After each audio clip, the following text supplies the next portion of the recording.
ಮಹಾಜನತೆಗೆ ನನ್ನ ನಮಸ್ಕಾರಗಳು.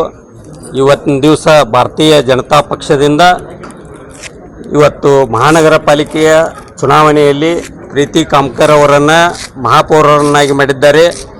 ಹಾಗೆ ನಾನು ಹನುಮಂತ ಕೊಂಗಾಲಿ ನನ್ನನ್ನು ಉಪಮಹಾಪೌರರನ್ನು ಮಾಡಿದ್ದಾರೆ.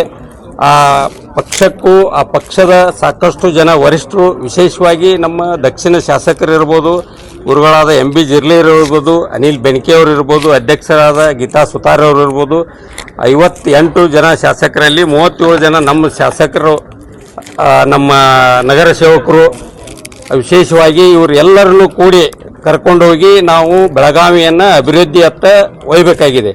ಯಾಕೆಂದರೆ ನಮ್ಮ ಮುಂದ್ಗಡೆ ಇರುವಂಥ ಗುರಿ, ಈಗಾಗಲೇ ನಾವು ಸ್ಟಡಿ ಟೂರ್ ಅಂತ ಇಂದೋರ್ ಹೋಗಿ ಬಂದಿದ್ದೀವಿ, ಜೈಪುರ್ ಹೋಗಿ ಬಂದಿದ್ದೀವಿ, ಚಂಡೀಗಢ ಹೋಗಿ ಬಂದಿದ್ದೀವಿ. ಆ ಮಾದರಿಯಲ್ಲಿ ನಮ್ಮ ಬೆಳಗಾವಿಯನ್ನು ಮಾದರಿ ನಗರವನ್ನಾಗಿ ನಾವು ಮಾಡಬೇಕಾಗಿದೆ ಮುಂದಿನ ದಿನಗಳಲ್ಲಿ.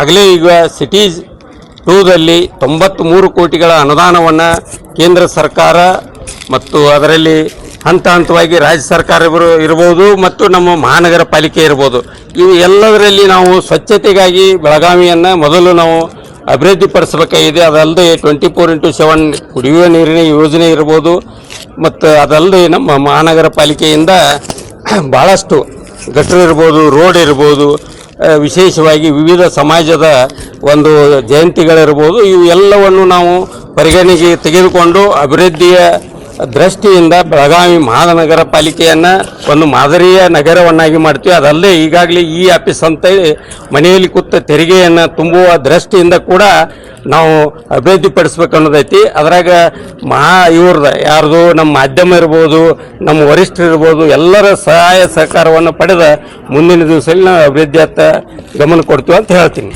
ಈಗ ಕೊಂಗಾಲಿ ಅವರೇ, ತಾವು ಈಗ ಉಪಮಹಾಪೌರಾಗಿದ್ದೀರಿ, ತಾವು ನಗರ ಸೇವಕರಿದ್ದಾಗ ತೆರಿಗೆ ವಂಚನೆ, ಕೋಟ್ಯಾಂತರ ರೂಪಾಯಿ ತೆರಿಗೆ ವಂಚನೆ ಬಗ್ಗೆ ನೀವೇ ವಿಷಯ ಪ್ರಸ್ತಾಪ ಮಾಡಿದ್ರಿ. ಈಗ ಉಪಮಹಾಪೌರ ಆಗಿದ್ದೀರಿ, ಯಾವ ರೀತಿಯಾಗಿ ತನಿಖೆ ಮಾಡಿ ನ್ಯಾಯ ದೊರಕಿಸ್ಕೊಡ್ತೀರಿ? ತೆರಿಗೆ ವಂಚನೆ ಅಂದರೆ ನಮ್ಮಲ್ಲಿ ತಮಗೆ ಗೊತ್ತಿದೆ, ನಾವು ಆಡಳಿತಕ್ಕೆ ಬಂದ ಮೇಲೆ 21ರಿಂದ ನಾವು ಏನು ಆರಿಸಿ ಬಂದು ಅಧಿಕಾರ 23ರಲ್ಲಿ ತೆಗೆದುಕೊಂಡು 23ರಿಂದ ನೀವು ತೆರಿಗೆಯನ್ನು ಲಾಗೂ ಮಾಡಬೇಕಂತ ನಮ್ಮ ಸರ್ಕಾರದ ಒಂದು ಪತ್ರ ಬಂದಿತ್ತು. ಬಟ್ ನಾವು ಅಧಿಕಾರದಲ್ಲಿ ಇದ್ದದ್ದನ್ನು ನಾವು ಮಾಡ್ತೀವಿ. ಹಿಂದ್ಗಡೆ ನಮ್ದು 21ರಿಂದ 22ರಾಗ ಅಧಿಕಾರದಾಗ ಇರಲಿಲ್ಲ, ಅದನ್ನು ಕೂಡ ಮಾಡತ್ತೆ ಸರ್ಕಾರದಿಂದ ಏನರ ಸಲಹೆ ಸೂಚನೆಗೆ ಬಂದರೆ ಮಾಡ್ತೀವಿ ಅಂತ ಹೇಳಿದ್ವಿ. ಆ ಒಂದು ನಿಟ್ಟಿನಲ್ಲಿ ನಮಗೆ ಸರ್ಕಾರದಲ್ಲಿ ತಿಕ್ಕಾಟ ಆಗಿದೆ, ತಮಗೆ ಗೊತ್ತದ. ಅದನ್ನು ಮಾನ್ಯ ದಕ್ಷಿಣ ಶಾಸಕರು, ನಮ್ಮ ಎಲ್ಲ ಪಕ್ಷದ ವರಿಷ್ಠರು ಕೂಡ ಅದನ್ನು ರಾಜ್ಯಪಾಲರವರಿಗೆ ಒಯ್ದು ಅದರಲ್ಲಿ ನಾವು ಸಕ್ಸಸ್ಫುಲ್ ಆಗಿ ಹೋರಾಟವನ್ನು ಮಾಡಿದ್ದೀವಿ.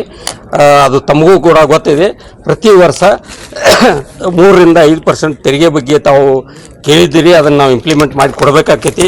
ಮತ್ತು ಅದಲ್ಲದೆ ಸಬ್ ರಿಜಿಸ್ಟರ್ ವ್ಯಾಲ್ಯೂ ಗೈಡ್ಲೈನ್ಸ್ ಪ್ರಕಾರ ಏನು ರಾಜ್ಯದ ಏನು ಗೈಡ್ಲೈನ್ಸ್ ಬರ್ತೈತಿ ಅವಾಗ ಕೂಡ ನಾವು ಹೆಚ್ಚಿಗೆ ಮಾಡಿದ್ದು ಸರಿ ಇದೆ ಅಂತ ಹೇಳ್ತೀನಿ. ಅದು ಏನರ ಹೊರೆ ಆಗಿದ್ರೆ ಮುಂದಿನ ದಿವಸದಲ್ಲಿ ನಾವು ಪರಿಗಣಿಸ್ತೀವಿ ಅನ್ನುವಂಥ ಮಾತು.